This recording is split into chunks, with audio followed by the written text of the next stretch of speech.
High students, আমরা এই চ্যাপ্টারের একটা বড় অংশ শেষ করে ফেলেছি, আর একটা ছোট অংশটাই বাকি আছে। আমরা বলেছিলাম যে এই চ্যাপ্টারে আমরা দুটো অংশ পড়বো, একটা India's foreign currency foreign exchange, আর একটা India's foreign trade. India's foreign exchange আমরা কমপ্লিট করে ফেলেছি, এবার আমাদের বাকি আছে ইন্ডিয়াস ফরেন ট্রেড। তো এই অংশটাকেও আমরা তিনটা অংশে ভাগ করেছি। কী কী? সেটা হচ্ছে ভারতের ফরেন ট্রেডের অবজেক্টিভ, 2 নাম্বার ইকোনমিক ইন্টিগ্রেশনস, মানে ফরেন ট্রেডের, ভারতের ফরেন ট্রেডের ইকোনমিক ইন্টিগ্রেশনস, আর হচ্ছে তৃতীয় অংশটুকু হচ্ছে রিসেন্ট যেসব মেজর স্কিম হয় ফরেন ট্রেড কন্ট্রোল করার জন্য ইন্ডিয়ার, হ্যাঁ, সেই ট্রেডগুলো, সেই স্কিমগুলো আমরা পড়াশোনা করব। তো আজকের ক্লাসে আমি সীমাবদ্ধ রাখবো শুধুমাত্র হচ্ছে কি ইন্ডিয়ার ফরেন ট্রেডের হচ্ছে কি অবজেক্টিভগুলো। আচ্ছা, তার আগে আমরা বুঝি যে ইন্ডিয়ার যে ফরেন ট্রেড যে কন্ট্রোল করছে যেসব ইনস্টিটিউশনসগুলো ইন্ডিয়াতে, সেই সব সম্বন্ধে আমরা একটু পড়ি। তো ভারতের এই ফরেন ট্রেড কন্ট্রোল করার মতো এরকম 4টা খুবই ইম্পর্টেন্ট ইনস্টিটিউশনস আছে। কী কী সেটা? 1 number department of commerce, 2 number board of trade, 3 number commodity specific organisations, আর 4 নাম্বার হচ্ছে এক্সিম ব্যাংক অফ ইন্ডিয়া। কী কী বললাম? Department of commerce, board of trade, commodity specific organisations, আর এক্সিম ব্যাংক অফ ইন্ডিয়া। প্রথমে আসি ডিপার্টমেন্ট অফ কমার্স। এদের কাজ কি? যে ভারতে বা মানে কি যে বিদেশে ভারতের সঙ্গে যে ব্যবসা হবে, ট্রেড হবে, সেক্ষেত্রে ফরেন ট্রেড পলিসি প্রোগ্রাম হয়, সেগুলোকে মানে কি সেগুলোকে তৈরি করা।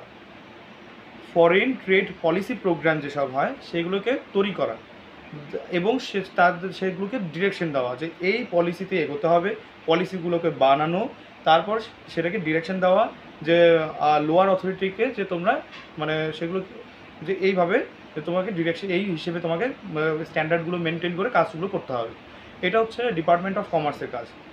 এবার 2 নাম্বার বোর্ড অফ ট্রেড। এবার যা হচ্ছে কি যে ফর্মুলেশন হয়েছে এবং ডিরেকশন দেওয়া হয়ে গেছে, যেসব ফরেন পলিসি ট্রেড মানে ফরেন ট্রেড পলিসি যেগুলো তৈরি করা হয়েছে, সেগুলোকে ইমপ্লিমেন্ট করার চেষ্টা করা, ট্রেড রিলেশনগুলোকে ঠিক রাখা এবং সঙ্গে যে পলিসি মেজার্সগুলো আছে সেগুলোকে ভালো করে লক্ষ্য করা। এই গেল board of trade. 3 number commodity specific organisation. যেসব বিদেশের সঙ্গে যেসব ব্যবসা হচ্ছে, ফলের ব্যবসা হোক, মেশিনের ব্যবসা হোক, সেগুলো আলাদা আলাদা স্পেসিফিক কমোডিটির ওপর বেস করে অর্গানাইজেশন যেগুলো হয়, সেগুলোই খেয়াল রাখে আলাদা আলাদা কমোডিটি কীভাবে ট্রেডিং হচ্ছে, লাভ হচ্ছে কি লস হচ্ছে, লাভ লস হওয়ার কারণটা কি, কোনো স্কিম মানে কি ইমপ্লিমেন্ট করার জন্য রিকমেন্ডেশন দিতে হবে কি না, সেটা আসে কমোডিটি স্পেসিফিক অর্গানাইজেশনের উপর। আর লাস্ট অংশটা হচ্ছে ইনস্টিটিউশনস হচ্ছে EXIM bank of India. X মানে এক্সপোর্ট, ইম মানে ইম্পোর্ট, মানে এক্সিম মানে export import bank of India. এগুলো কি করে? যে এক্সপোর্ট ইম্পোর্ট করার সময় যদি কোনো ফাইন্যান্স দরকার পড়ে, তখন লোন দেওয়ার দরকার পড়তে পারে, সেগুলোকে লক্ষ্য করা। এটাই হচ্ছে এক্সিম ব্যাংক অফ ইন্ডিয়ার কাজ। আচ্ছা, এবার আসি আমরা ইন্ডিয়ার ফরেন ট্রেডের যে অবজেক্টিভগুলো কি।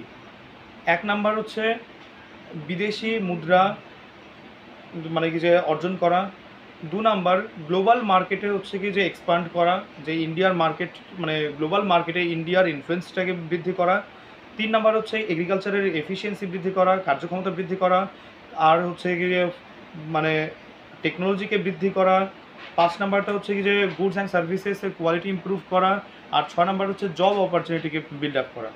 তো চাকরি যেন বেশি হয়, ফরেন ট্রেড যত বেশি হবে তত বেশি লিকুইডিটি ইন্ডিয়াতে, মানে ফরেন এক্সচেঞ্জ রিজার্ভের পরিমাণ বাড়বে, আর রিজার্ভ বৃদ্ধি পাওয়া মানে কি লিকুইডিটি বৃদ্ধি পাওয়ার সম্ভাবনা থাকতে পারে, সেখান থেকে জব অপরচুনিটি বৃদ্ধি হতে পারে। আর তারপর বিভিন্ন দেশের সঙ্গে হেলদি রিলেশনশিপ মানে বজায় রাখা।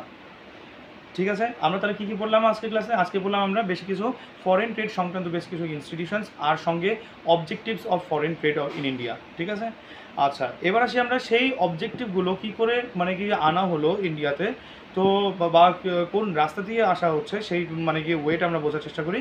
এটাকে ইন্ডিয়ান ফরেন ট্রেড পলিসির 3টা মানে হিস্ট্রিটাকে 3টা ভাগে ভাগ করি। প্রথমটা ফেজ 1, তারপর ফেজ 2, তারপর ফেজ 3।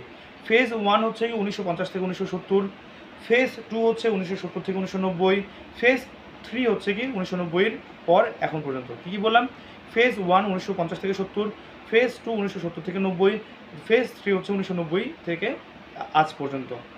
ফেজ 1-এ ইম্পোর্ট রেস্ট্রিকশন রাখা হতো এবং ইম্পোর্ট সাবস্টিটিউশনস করা হতো। আচ্ছা, ফেজ 1-এ ইম্পোর্ট রেস্ট্রিকশনস মানে কি, অনেক বেশি কি যদি ইম্পোর্ট করা হয় তাহলে আমাদের কারেন্সি কিন্তু মানে কি দাম খুবই কমে যাবে, আর যদি মানে কি দাম কমে যায় তাহলে কিন্তু খুব সমস্যা হতে পারে। ঠিক আছে, তো তো ইম্পোর্ট রেস্ট্রিকশন রাখা হয়। আর কি ইম্পোর্ট সাবস্টিটিউশন, যদি কোনো বেশি মানে কোনো একটা বাইরের ফরেন কমোডিটি ইন্ডিয়াতে যদি খুব বেশি ইনফ্লুয়েন্স করে ফেলে তার সাবস্টিটিউট করে অন্য প্রোডাক্ট আনা, যাতে কিনা তার থেকে মানে কি ক্ষতিটা যেন খুব অনেকটাই হ্রাস পায়। এটা গেল ফেজ 1-এ ইন্ডিয়ার পলিসি ছিল। সেকেন্ড পলিসি হচ্ছে গিয়ে এক্সপোর্ট প্রমোশন এবং হচ্ছে গিয়ে ইম্পোর্ট লিবারালাইজেশন। ইম্পোর্ট তুমি যা মন চায় যত খুশি তুমি করো, কিন্তু সঙ্গে সঙ্গে এক্সপোর্টকে বৃদ্ধি করাও, যাতে কিনা ইম্পোর্ট এত বেশি ইম্পোর্ট করলে তার এফেক্টটা যেন নিউট্রাল হয়ে যায়। আচ্ছা, এবার আসি অনওয়ার্ড ওরিয়েন্টেড হচ্ছে গিয়ে থার্ড ফেজে। Outward orientation. আউটওয়ার্ড ওরিয়েন্টেশন মানে কি, ইম্পোর্টটাকে কম করো, এক্সপোর্টটাকে বেশি করো, এটাকে বলে আউটওয়ার্ড ওরিয়েন্টেশন। তো এটাই হচ্ছে কি আমাদের তিনটে মানে কি ইন্ডিয়ার হচ্ছে কি ফরেন পলিসি হিস্ট্রি। তো আজকে আমরা ক্লাসে কী বললাম, একটা হচ্ছে কি ফরেন ট্রেড পলিসি সংক্রান্ত ইন্ডিয়াতে যেসব ইনস্টিটিউশনস আছে, 2 নাম্বার হচ্ছে কি objectives of foreign trade in India, আর 3 নাম্বার হচ্ছে কি যে history of Indian trade policy. ঠিক আছে, history of Indian trade policy, এই 3টে টপিক আমরা কমপ্লিট করেছি। তো আজকে এই পর্যন্ত থাক, নেক্সট ক্লাসে আমরা বাকি ইনফরমেশনগুলো আমরা পড়াশোনা করি। বাই।